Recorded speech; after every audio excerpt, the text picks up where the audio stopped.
మీరు నమోదు చేసిన దొంగ ఓట్ల మీద విచారణకు ఆదేశమిస్తే, మేము నిరూపిస్తే మీరు ఎమ్మెల్సీ పదవికి రాజీనామా చేయడానికి సిద్ధమేనా అని పర్వతరెడ్డి చంద్రశేఖరరెడ్డికి ఎమ్మెల్సీ అభ్యర్థి ఎల్సీ రమణారెడ్డి సవాల్ విసిరారు. 5,46,690 మంది అర్హత కలిగిన నిరుద్యోగ ఉపాధ్యాయులు పరీక్షకు హాజరుకాగా 148 రోజుల్లో ఎంతో ప్రతిష్టాత్మకంగా ఆన్లైన్ విధానంలో కంప్యూటర్ బేస్డ్ టెస్ట్ పరీక్ష నిర్వహించి ఎటువంటి అవకతవకలకు తావులేకుండా ప్రతిభావంతులైన 15,941 మంది ఉపాధ్యాయులను సెలెక్ట్ చేయడం జరిగిందని తెలిపారు.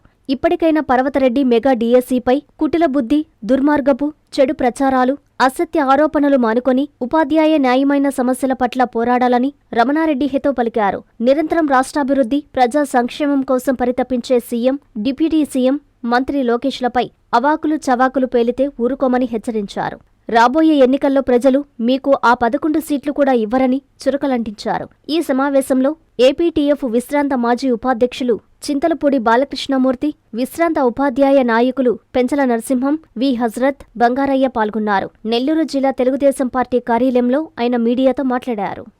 2025 16,347 ఉపాధ్యాయ పోస్టులకు నోటిఫికేషన్ జారీ చేయడం జరిగింది. పారదర్శకంగా హారిజంటల్ రిజర్వేషన్ విధానంలో 15,941 ఉపాధ్యాయ పోస్టులను భర్తీ చేయడం జరిగింది. వైకాపా మాజీ ముఖ్యమంత్రి జగన్మోహన్ రెడ్డి గారు ఆయన ఆదేశాల మేరకు సోటా మోటా నాయకులందరినీ కూడా సమావేశపరిచి ఎవరైతే 5,90,000 మంది మన బీఈడి అదేవిధంగా డిఏడి రాసినటువంటి నిరుద్యోగులు అప్లై చేయడం జరిగింది.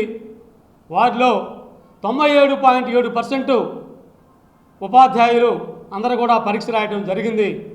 వారిలో కేవలం 15,941 మంది ఉపాధ్యాయులు సెలెక్ట్ అయ్యారు. కాబట్టి వారిలో ప్రభుత్వం మీద, కూటమి ప్రభుత్వం మీద, విద్యాశాఖ మంత్రివర్యులు మరి గౌరవనీయులు శ్రీ నారా లోకేష్ గారి మీద, ముఖ్యమంత్రి వర్యుల మీద మంచి పేరు ప్రతిష్టలు వస్తాయని చెప్పి ఒక కుట్ర పన్ని అసత్య ఆరోపణలతో, నిరాధారమైనటువంటి ఆరోపణలతో వాళ్ళు అందరూ కూడా అంటే మిగతా ఎవరైతే సెలెక్ట్ కానటువంటి నిరుద్యోగులు ఎవరైతే ఉన్నారో వారినైనా ఆకట్టుకోవాలా అన్నటువంటి ఒక కపట ప్రేమతో మరి ఈ విధంగా మరి బురజల్లటం జరిగింది.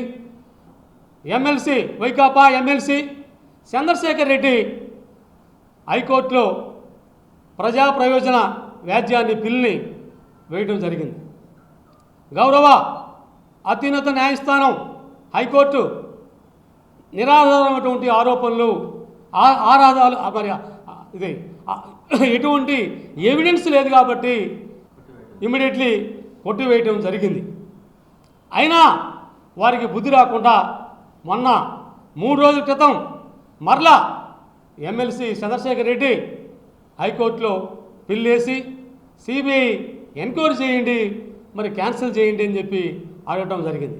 మరలా గౌరవ అత్యున్నత న్యాయస్థానం వారికి చెంప పెట్టుగా వారి మీద వ్యాఖ్యానం చేసింది.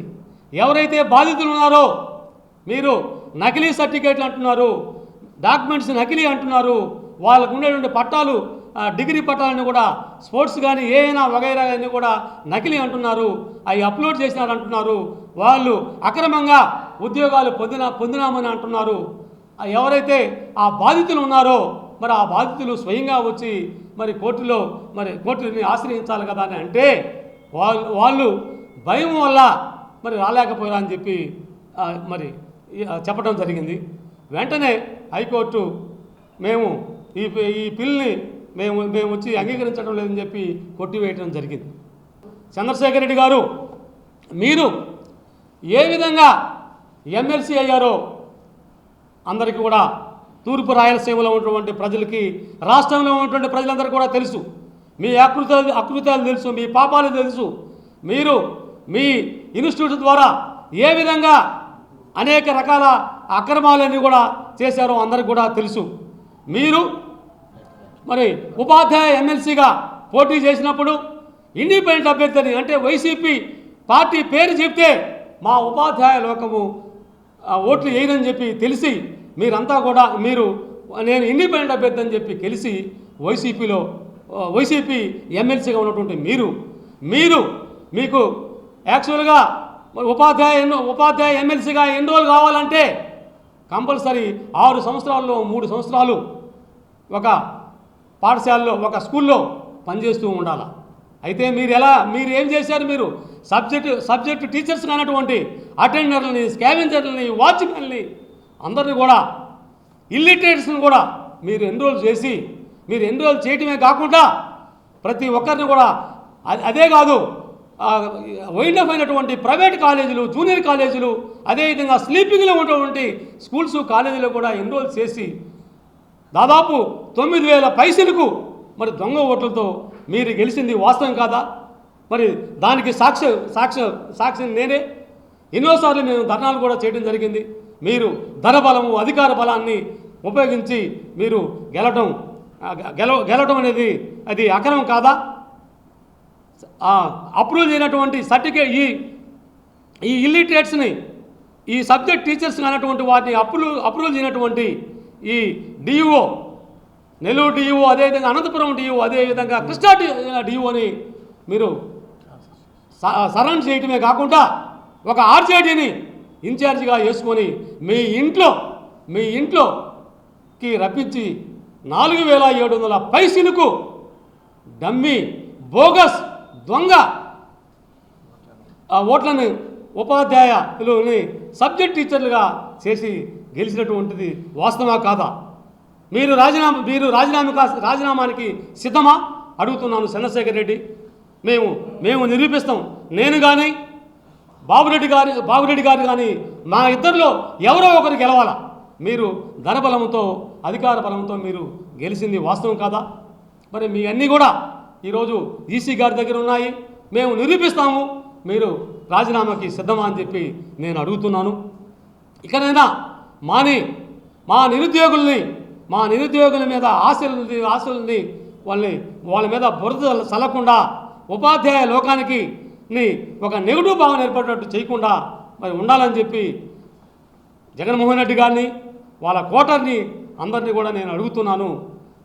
అమ్మ చూపించే ఆప్యాయత, నాన్న కురిపించే ఆత్మీయత ఎల్లవేళలా నెల్లూరు నారాయణ రెసిడెన్షియల్లో కెరీర్ బేస్డ్ ప్రోగ్రామ్స్ తో స్కిల్ బేస్డ్ స్టూడెంట్స్ గా మార్చడమే లక్ష్యంగా ఈ టెక్నో, ఒలింపియాడ్, సివో స్పార్క్ మరియు మెడి స్పార్క్ వంటి ప్రతిష్టాత్మక ప్రోగ్రామ్స్ తో నెల్లూరులోనే మరెక్కడా లేని విధంగా అత్యుత్తమ శిక్షణ, బెస్ట్ స్టడీ మెటీరియల్ తో, ఏసీ డిజిటల్ క్లాస్ రూమ్స్ తో, హెల్దీ అండ్ హైజెనిక్ ఫుడ్ తో, 24 గంటలు మెడికల్ అండ్ సెక్యూరిటీ ఫెసిలిటీస్ తో, స్పోర్ట్స్ అండ్ గేమ్స్ తో పాటు యోగా, జిమ్ మరియు స్పోర్ట్స్ క్లబ్, భవిష్యత్తులో ఐఐటి, జేఈఈ, నీట్, సివిల్స్ లో టాప్ ర్యాంకులే లక్ష్యంగా స్టేట్ మరియు సిబిఎస్ఈ సిలబస్ తో అత్యుత్తమ శిక్షణ నారాయణ సొంతం. బాలబాలికలకు వేరువేరుగా హాస్టల్ వసతి కలదు. అడ్మిషన్లకై సంప్రదించండి. Narayana residential schools, Dhanalakshmipuram, Nellore.